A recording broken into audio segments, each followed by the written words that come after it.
Bismillahirrahmanirrahim. Assalamualaikum warahmatullahi wabarakatuh. 2 kes sembuh dilaporkan kemarin dengan 8 kes aktif COVID-19 masih dalam rawatan.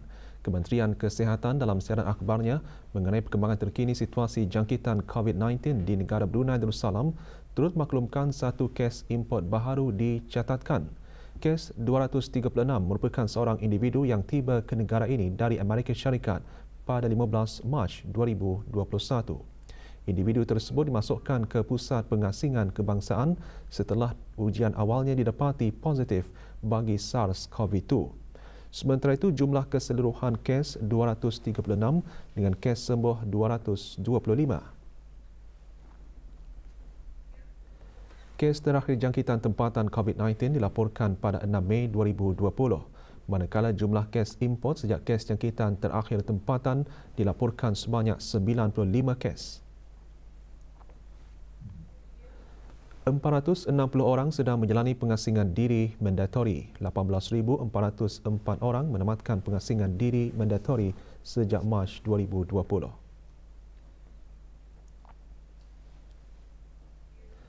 Manakala 289 ujian virus SARS-CoV-2 dilaksanakan, menjadikan jumlah keseluruhan ujian makmal yang dijalankan sejak Januari 2020 kepada 124,202 ujian. Maklumat lanjut dan perkembangan terkini layari laman sesawang Kementerian Kesihatan dan talian Kesihatan 148. Kementerian Kesihatan dalam kenyataan medianya turut memaklumkan orang ramai terutama sekali para penuntut yang akan melanjutkan pengajian ke luar negara yang ingin mendapatkan vaksin COVID-19 iaitu vaksin Sinopharm boleh mendapatkannya di Pusat Pemeriksaan Kesihatan Berakas semasa waktu penjabat. Bagaimanapun mereka yang hendak mendapatkan vaksin COVID-19 Sinopharm hendaklah membuat tempahan terlebih dahulu melalui aplikasi QUp. Bagi maklumat lanjut dan perkembangan terkini, layari laman sesawang Kementerian Kesihatan iaitu www.moh.gov.bn atau hubungi talian nasihat kesihatan 148 semasa waktu pejabat atau melalui aplikasi BruHealth. Bermula hari ini 22 Mei 2021, kadar bayaran ujian RT-PCR SARS-CoV-2 diselaraskan kepada RM50 sahaja. Kementerian Kesihatan dalam kenyataan medianya maklumkan ia berikutan penelitian semula kadar bayaran ujian RT-PCR SARS-CoV-2 khususnya bagi warga tempatan dan warga asing yang hendak membuat perjalanan ke luar negara. Warga tempatan dan warga asing yang hendak meninggalkan negara Brunei Darussalam dan negara yang dituju yang menghendaki mereka mendapatkan ujian RT-PCR SARS-CoV-2 sebelum memasuki negara berkenaan boleh mendapatkan ujian tersebut di Kompleks Sukan, Hospital Raja Isteri Pengiran Anak Saleha, Pusat Kesihatan Berakas, Sari Center, Hospital Sri Sri Begawan dan Pusat Kesihatan Seria. 92 orang pegawai Angkatan Bersenjata Diraja Brunei ABDB telah dinaikkan pangkat atas titah berkenan ke bawah Duli Maha Mulia Paduka Seri Baginda Sultan dan Yang di-Pertuan Negara Brunei Darussalam. Majlis kenaikan pangkat berlangsung di Mes Pegawai Berakas Garrison. Hadirin berhormat Pihin Datu Laila Raja Major Jeneral Besar Datuk Paduka Seri Haji Awang Halbi bin Haji Muhammad Yusof, Menteri Pertahanan kedua. Pada majlis ini, 41 orang pegawai dinaikkan ke pangkat Major dan Lieutenant Komander Tentera Laut Diraja Brunei tetap. 12 orang pegawai dinaikkan ke pangkat pemangku Major dan Lieutenant Komander Tentera Laut Diraja Brunei. Dan 39 orang pegawai dinaikkan ke pangkat pemangku Kapten dan Lieutenant Tentera Laut Diraja Brunei. Kenaikan pangkat disempurnakan oleh Major Jeneral Udara Datuk Seri Pahlawan Haji Hamzah bin Haji Sahad, Pemerintah ABDB.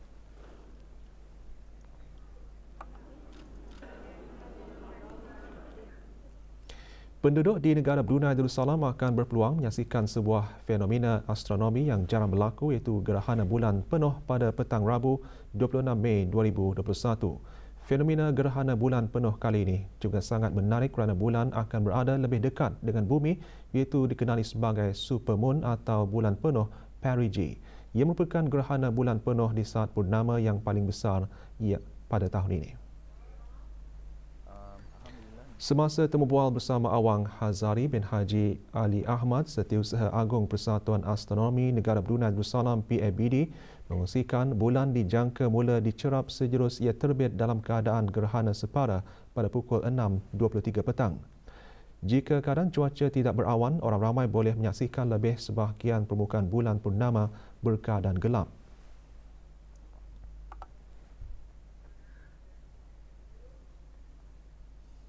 Jadinya kejadian gerhana bulan berlaku apabila bulan merentasi tepat di belakang bumi dan berada dalam bayang-bayang bumi yang gelap atau dikenali dengan ambra.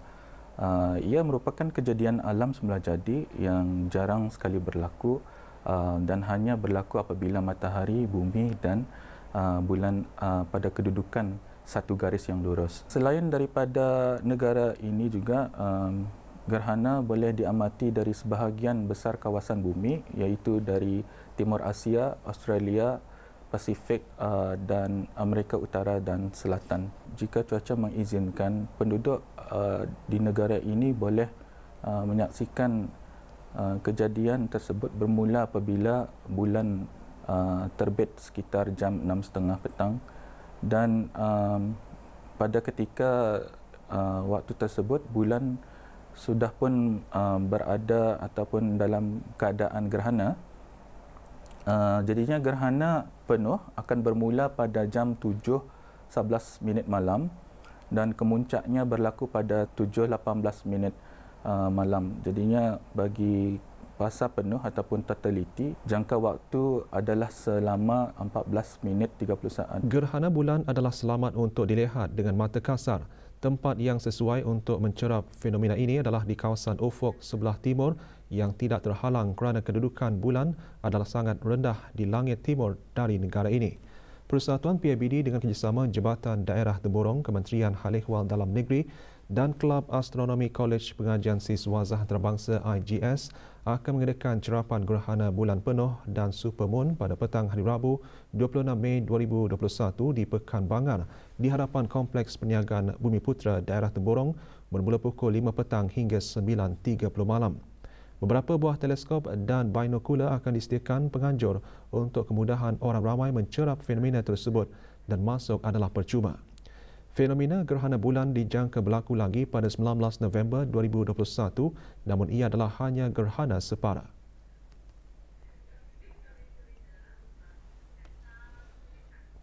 Setiap rezeki dan setiap kejayaan perlu diusahakan untuk mendapatkannya dan tidak akan datang bergolek sendiri tanpa ada sebarang ikhtiar, kesungguhan dan perlu disertai dengan berdoa kepada Allah Subhanahu Wa Taala.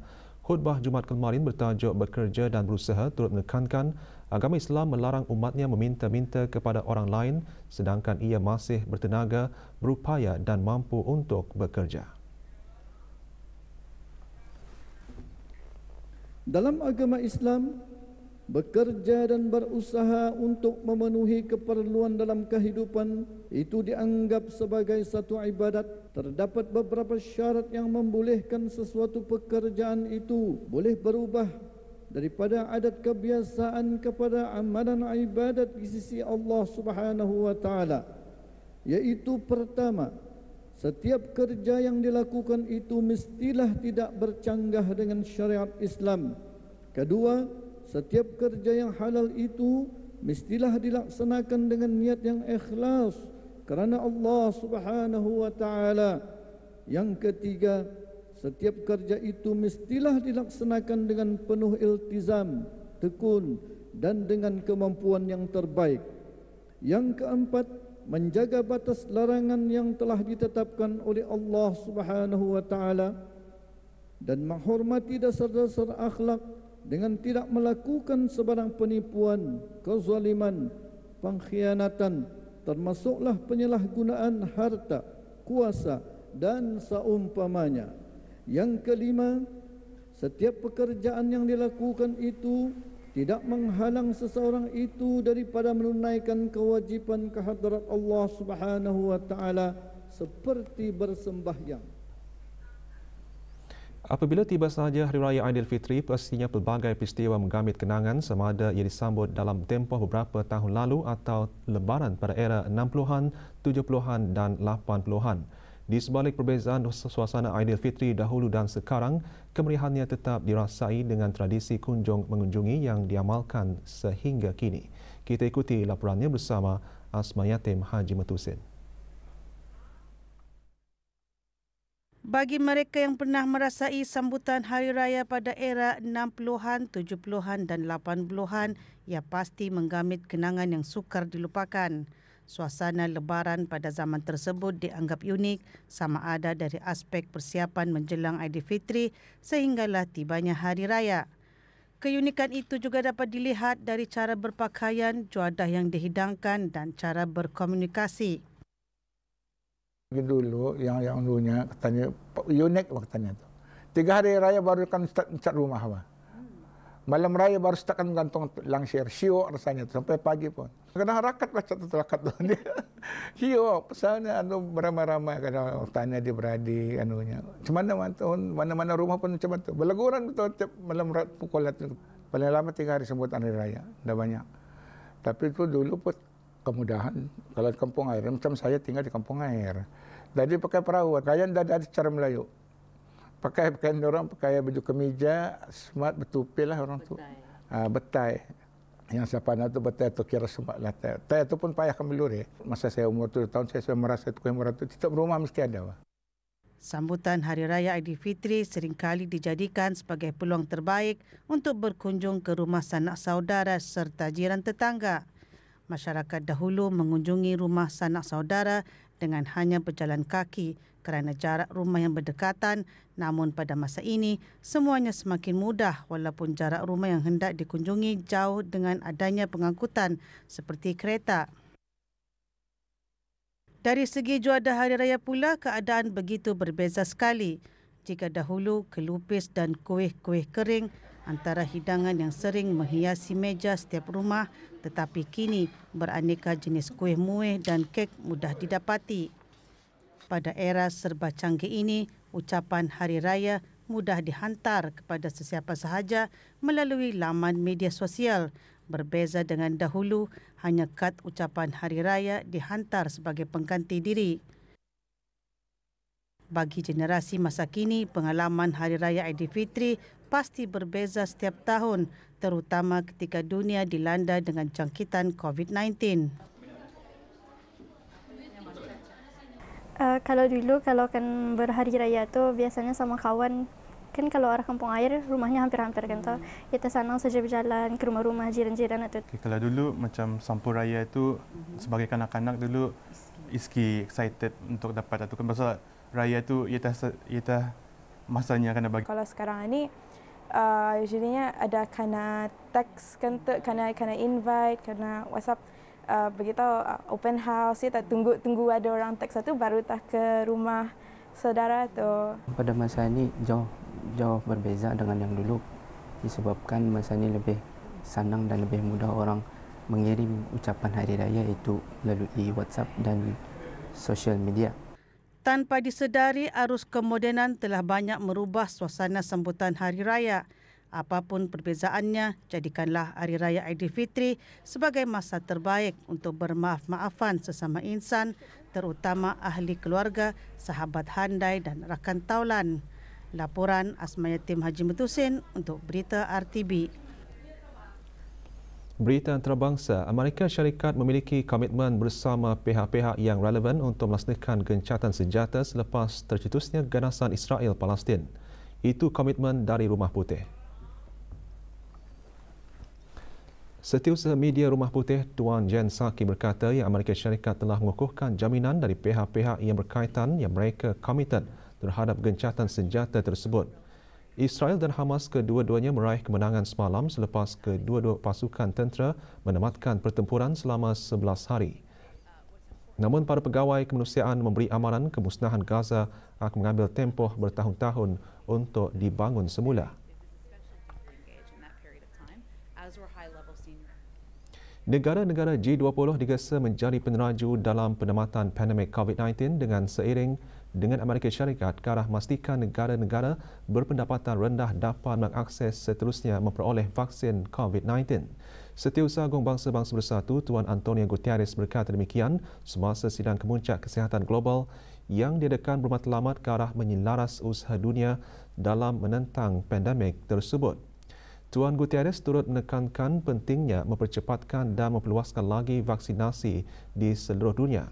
Ia merupakan satu-satunya cara untuk mengakhiri pandemik dan mengelak lebih banyak risiko penularan pesat jangkitan virus baharu varian. Setakat ini, lebih 82% dos vaksin di dunia disalurkan ke negara-negara kaya dan hanya 0.3% kepada negara berpendapatan rendah.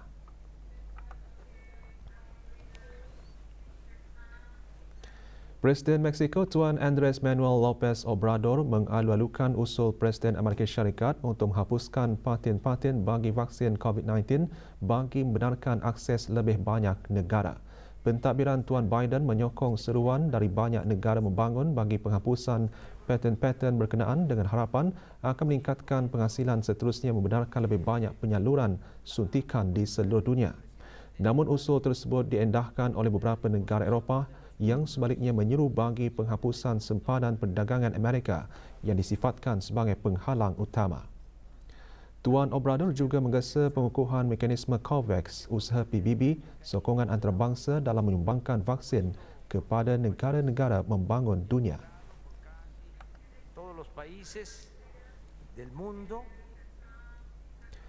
Sekurang-kurangnya 2 orang terbunuh dan 17 yang lain cedera selepas beberapa kejadian gempa bumi melanda rantau Yang Biyi, barat daya wilayah Yunnan, China. Menurut Kementerian Pengurusan Kecemasan setempat, pasukan-pasukan penyelamat telah dihantar ke pusat gempa dan menyelamatkan 7 orang yang terperangkap akibat gempa. 4 gempa bumi berukuran 5.0 magnitud melanda Yang Biyi pada Jumaat lalu antara pukul 9 hingga 11 malam. Sementara magnitud 6.4 gempa bumi dilaporkan melanda pukul 9.48 malam berpusat pada kedalaman 8 km. Bola sepak La Liga Spanyol hanya satu perlawanan beraksi awal pagi tadi. Levante yang menerima kunjungan Cadiz sekadar mencatat keputusan seri 2-2.